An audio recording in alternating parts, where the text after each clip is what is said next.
Bien, Doctor Gesino, adelante. muchas gracias, señor presidente. Martín Gesino es mi nombre, desde la sala de audiencias, y en representación de Marben Mercado Peña, Gladys Aguilar Cuéllar y María Angélica Barreto. Estimo la duración de mi alegato en unos 30 minutos.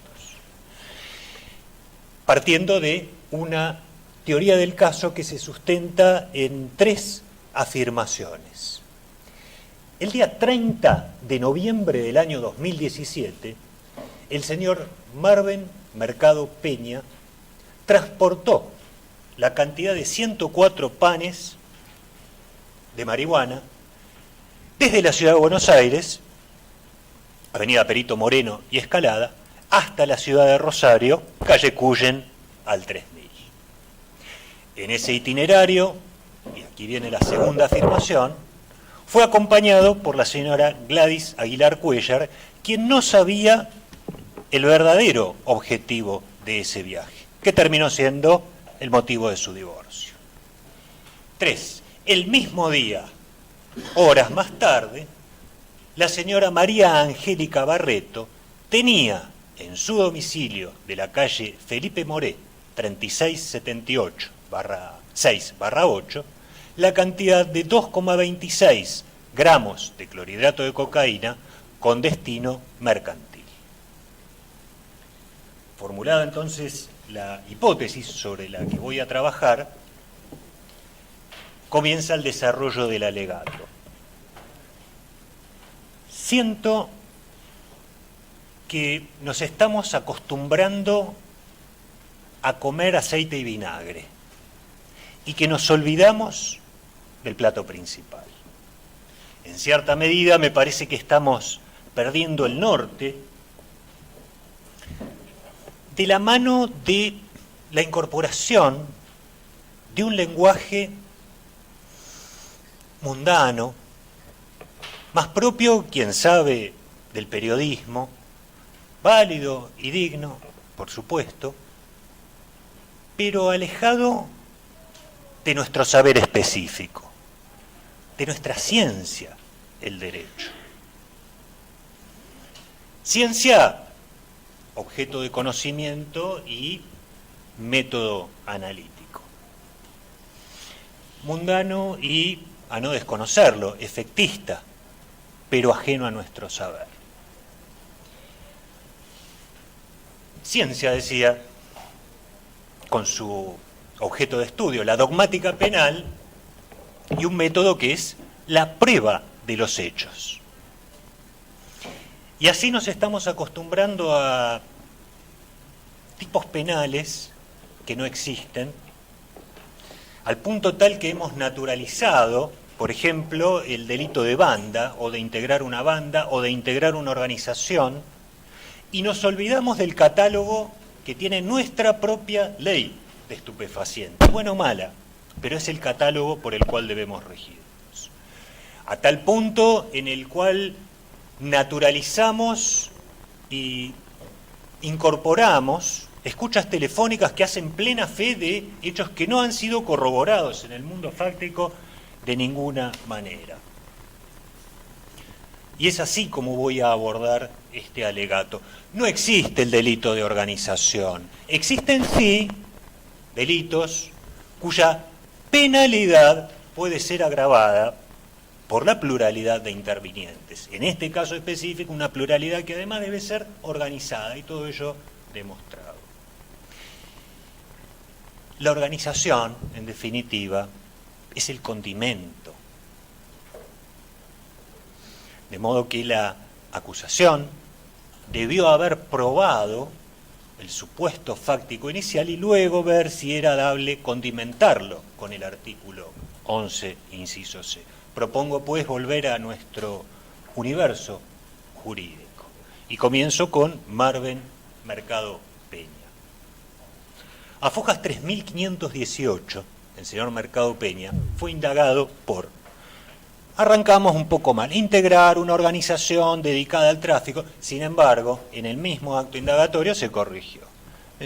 Haber transportado, 104 ladrillos de marihuana toda la formalización, la etapa preparatoria de la instrucción transitó sobre ese carril. Y a Fojas 5.482 vueltas en requerimiento, dice, el quehacer delictivo que esta parte atribuye a Mercado Peña encuentra adecuación típica en el delito de transporte de estupefacientes. Luego lo agrava por la intervención de dos personas más, Duré Flores y Aguilar Cuéllar, alcanzando así el requisito típico mínimo de 3 personas. Pero a partir de aquí advierto que se pierde el norte. En debate, la acusación sobre un mismo sustrato fáctico pasa a catalogarlo como autor de comercio de estupefacientes, al que agravó no ya por la intervención de estas dos personas, sino que la extendió hacia los otros 22, sin explicar las razones. ¿O sí? Un poquito sí. La explicación. En cuanto a su rol en la organización, me remito a la entrega en calle Cuyen. Eso fue todo. Cierto, desde el punto de vista de la defensa no hay un perjuicio concreto porque la base fáctica se mantiene inalterada. Trasladar estupefacientes desde Perito Moreno y Escalada en Ciudad de Buenos Aires hasta Cuyen al 3000 de Rosario. Comercia el comerciante. Vende el vendedor o dueño y compra el comprador o adquirente. Y en el medio, transporta el transportista. Lamentablemente no podemos extraer de la acusación el por qué el transportista pasó a ser dueño y por ello comerciante, a la vez que sostiene que el vendedor sigue siendo vendedor, Duré Flores. ¿Qué hecho del debate transformó a Mercado Peña en dueño? ¿Qué prueba hay de ese hecho? Era dueño de todo, de una parte indivisa, y aún en cualquiera de esos supuestos hay un tópico que nos queda sin solución. ¿Acaso se cobró a sí mismo por el traslado de su propia mercadería? Claramente se trató de un transporte y un transporte oneroso por valor de 15.000 pesos. Dato que no fue siquiera puesto en duda.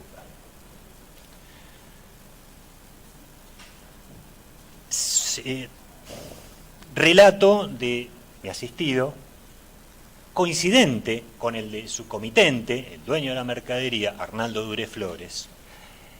Está bien, es la versión de los imputados, pero vean ustedes, recibió confirmación probatoria de la propia policía. Fueron los comisarios o comisarios Hirsch y Ramos que nos mencionaron este episodio como un traslado de estupefacientes. Tenemos ya entonces el plato principal o materialidad infraccionaria para hablar en términos jurídicos, que es un transporte de estupefaciente en los términos del artículo 5º, inciso C. Veamos ahora qué hacemos con el condimento. ¿Es posible sostener la imputación originaria con Duré Flores y Aguilar Cuéllar? ¿Es posible incluso extenderla a los otros 22 imputados? La respuesta en ambos casos, por supuesto que es negativa. No se incorporó absolutamente nada en el debate que nos demuestre que Mercado Peña tenía contacto con alguna otra de las personas. Recordemos que la circunstancia agravante del artículo 11 no es simplemente un conteo de personas. Trata de la existencia de una organización, con división de tareas, con un plan común. Plan que desde el punto de vista de Mercado Peña solo incluía a Duré Flores. Su línea telefónica no la conocemos, por ende tampoco pudo ser escrutada. De las líneas telefónicas de los otros imputados tampoco pudimos acceder a él, ni siquiera a su existencia, a excepción de la que él nos contó y nos ilustró que recibió de Duré Flores al momento del encargo. ¿Qué hacemos entonces con aquella imputación originaria de 3 personas. Solo por el momento voy a prestar conformidad con la imputación fiscal respecto de Aguilar Cuéllar. Luego avanzaré. Y es justamente la propia acusación quien, al señalar el grado de accesión de la señora Aguilar Cuéllar al injusto, es la que nos da la clave. Participación secundaria. La señora Aguilar Cuéllar no tenía dominio del hecho, circunstancia que oblitera la posibilidad de incluirla en las previsiones de la circunstancia agravante que podría caberle a su ex marido, a Dureflores y a todos los demás. Sin embargo, no respecto de ella. El dolo de su aporte se vincula al injusto de su marido. No importa el resto de si había o no una organización, porque su aporte es solamente al injusto de su marido, si es que hubiera sido partícipe secundario. Esa ausencia de participación con Dureflores y de conocimiento con Dureflores no pudo ser salvada por la acusación. Corresponde entonces referirme a la pena. Debemos tener especialmente en cuenta que la que solicitó la Fiscalía, aún con el agravante, era la mínima prevista, esto es 6 años de prisión. De modo que un criterio de proporcionalidad permite sostener que las mismas circunstancias deben adecuarse a la tipicidad básica, ya que no se pudo acreditar la circunstancia agravante. Presto conformidad con todas las circunstancias atenuantes que evaluó el fiscal, hago hincapié en el valor de la confesión, sincera confesión y el arrepentimiento,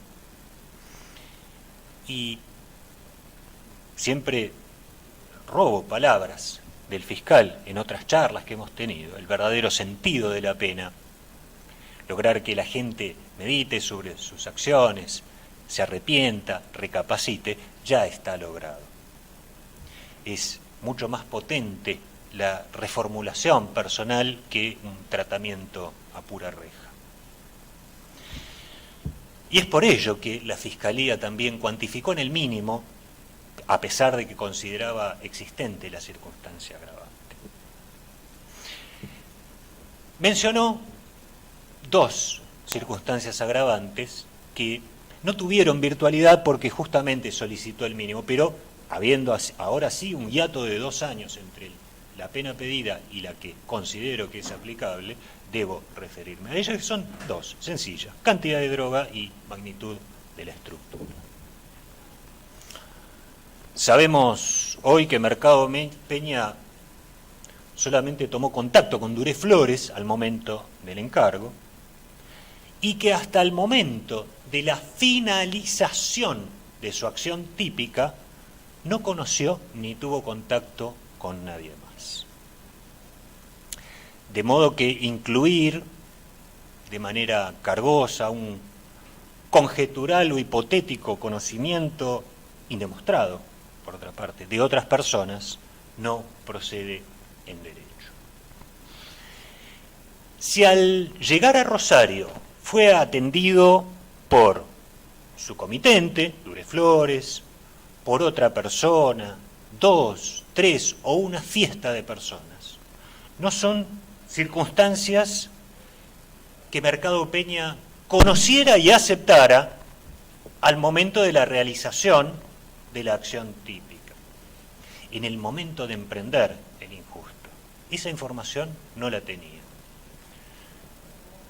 Me dirán, bueno, por pautas de los artículos 40 y 41, las consecuencias del injusto, a lo que responderé, el final estaba cantado.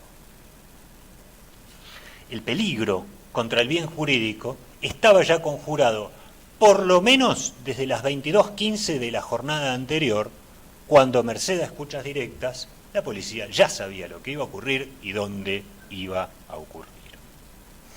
El acta, a fojas 31-57, incorporada al debate, nos da cuenta de ello.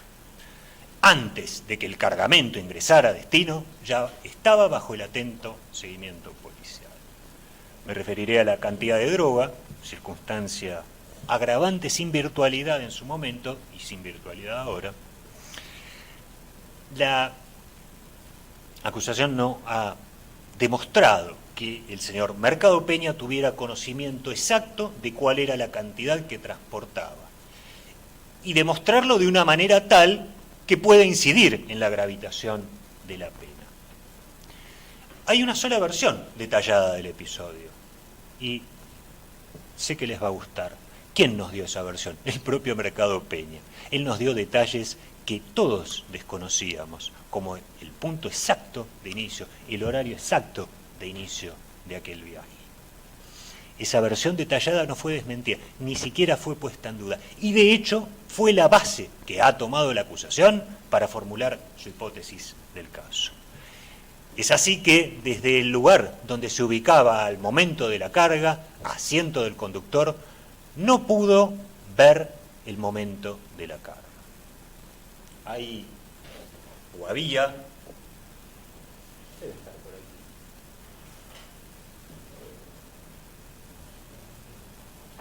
una foto. Acá está. Del vehículo Vectra, donde podemos observar que la disposición de su baúl al momento de su apertura impide la visión directa, aún a través del espejo retrovisor, de la maniobra de carga, desde la posición donde estaba ubicado mi asistido. Eso no fue desmentido, ninguna prueba, conjetura, contraviene a esta afirmación. Quizás sí, en algún momento posterior, luego de la descarga, pudo haber visto y contado, inclusive, cuánto... Pero, ¿qué ocurre? Luego de la realización de la conducta típica. Me adelanto a la réplica. Seguro va a ser el señor fiscal general con la agudeza que lo caracteriza. Sí, Mercado Peña es remisero. Y como tal, acostumbrado a manejar y a conocer más o menos los pesos y balances de un vehículo, a lo que conjuro con la siguiente afirmación, técnica pero de alcance común. La ficha técnica del Chevrolet Vectra está a disposición de cualquier conexión de internet. Este vehículo pesa 1.470 kilos, según su manual técnico. Sumado a dos ocupantes, peso promedio 70 kilos, nos arroja 1.590 kilogramos, en el cual la sustancia transportada representa escasamente el 5,7% del peso total. En otras palabras, indetectable para un conductor.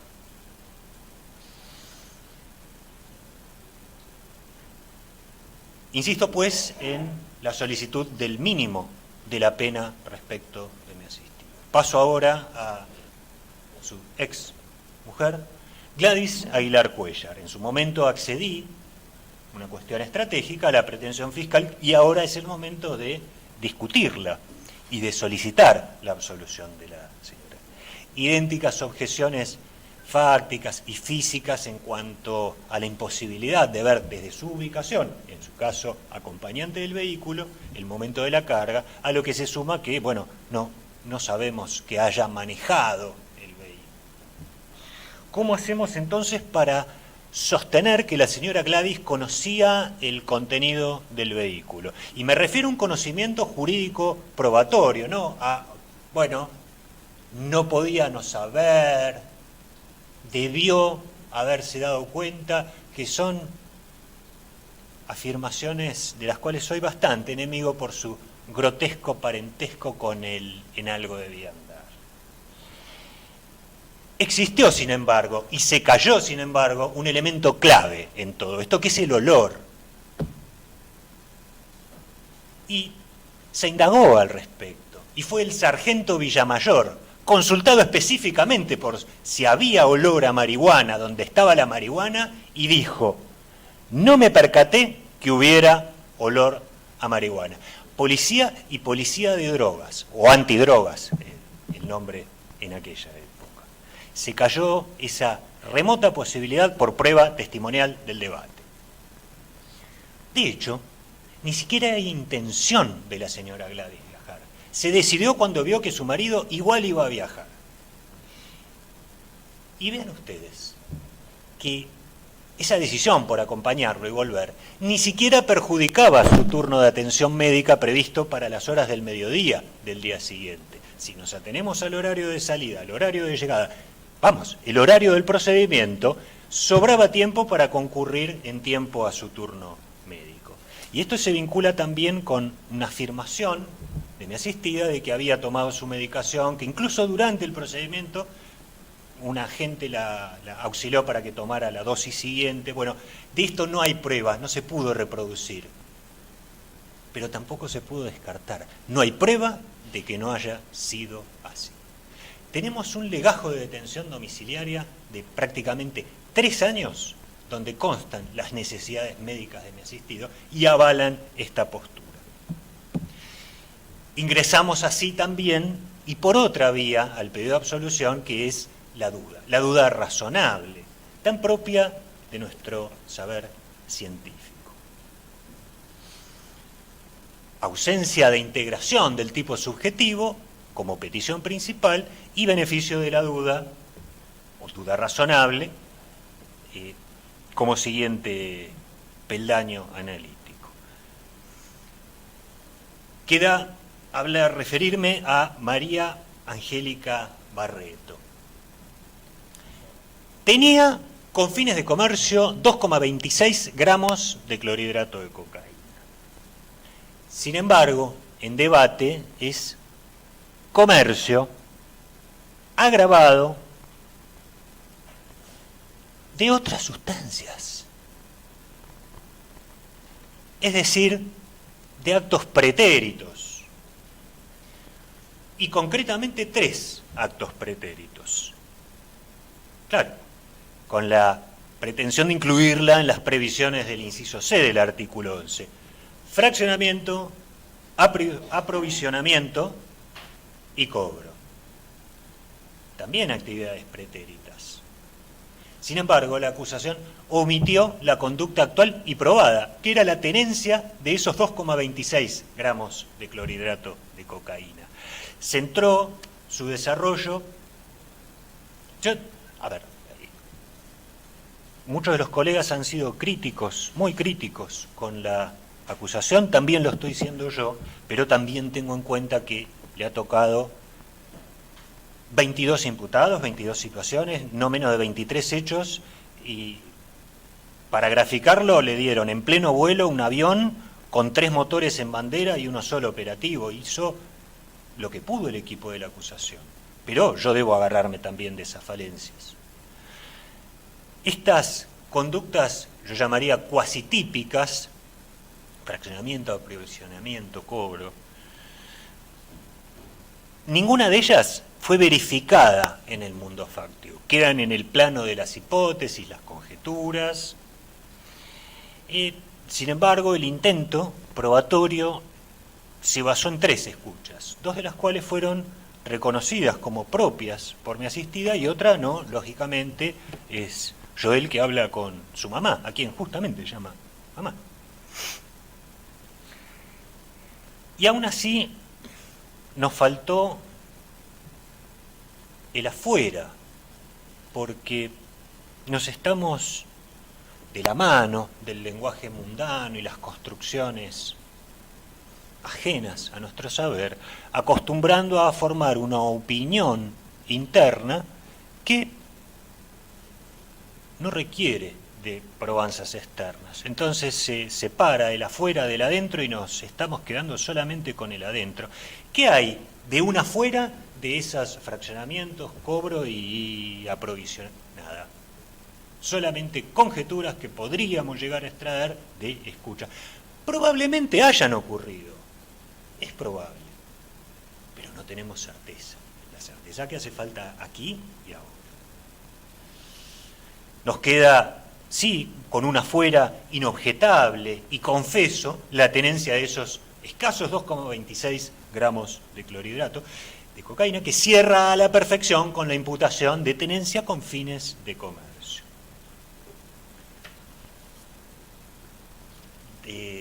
Desde el punto de vista dogmático y en relación, para cerrar ya el tema de estas conductas cuasi típicas,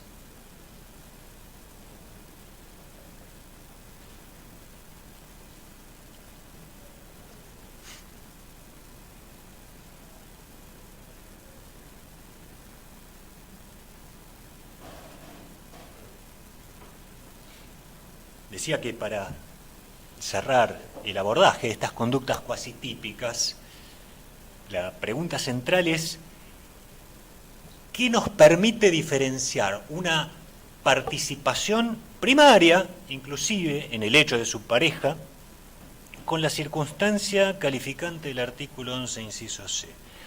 Se medirá también en lenguaje mundano. Bueno, figura específica mata figura genérica. Sin embargo, esto no es y no puede ser así, porque la banda no es un delito, el 11 no es un delito autónomo. Comenzando entonces por la figura básica que tenemos acreditada y confesa, vemos que no podemos calificarla con las circunstancias del artículo 11. Nos contó ella que yo le colaboraba, en alusión a su expareja, me mandaba mensajes y lo que tenía que hacer. Respecto de la droga, nos dijo, no sé de quién la obtenía. Y de mensajes que han sido incluidos al debate, foja 718, ahora la transcripción, Lalo, dirigiéndose a ella, dice, pégale un tubazo a Jorgito, ¿sí? Decile que estoy desesperado por entregar la mercadería. Con fecha 26 de noviembre del 2016, Lalo, ¿me cargaste crédito? Mirá que el Elías te va a dejar plata.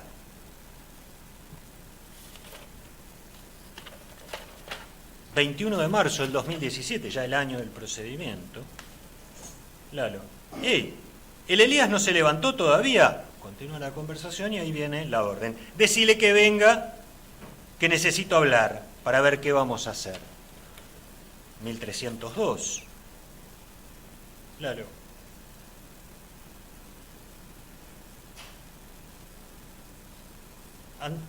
¿Vos andás con los pibes o no? ¿A dónde fueron? ¿No sabés? Porque necesito el auto urgente. Y ella contesta, bueno, ahí te lo llamo. 1380, para no aburrir. Lalo, hola, ¿mi hijo duerme? Se habrá dormido, ahí lo despierto. Todos en clave de mandato. Sí voy a hacer una alusión, y en esto voy a ser muy certero, al CD número 7, conversación con un número muy largo que finaliza en guión 7 también. Cuando se le expuso en audiencia, dijo, 50 es cocaína, pero no sé si pesos o gramos. Y no, como se sostuvo en la acusación, bueno, eran gramos o kilos.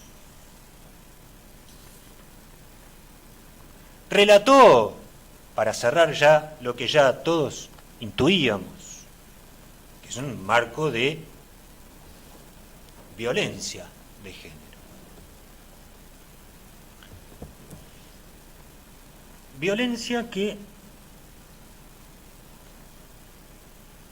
pareciera que se perpetúa en esta audiencia desde que se la sitúa en paridad de condiciones que el sujeto dominante de esta relación. La perspectiva de género tiene que ser algo más que palabras, tiene que ser algo más que lenguaje mundano. Y las palabras escritas en una sentencia son performativas, tienen que traducirse en hechos. Y esa traducción, en este caso puntual, que es lo que voy a solicitar, debe verse traducida en la pena. Debe recibir su reflejo. Y es justamente esa la razón por la que voy a solicitar la perforación del mínimo de 4 años y se finque en 3 años, cuya modalidad se deje en suspenso. Valoro, a su vez, la escasísima cantidad de material estupefaciente, si no fuera por la confesión y además la presencia de la balanza y algunos envoltorios, no hubiera llegado a juicio, hubiera seguido la suerte de Arriola. Y también, y especialmente, su sincera confesión y arrepentimiento.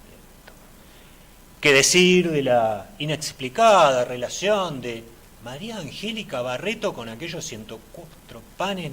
No voy a ingresar en eso.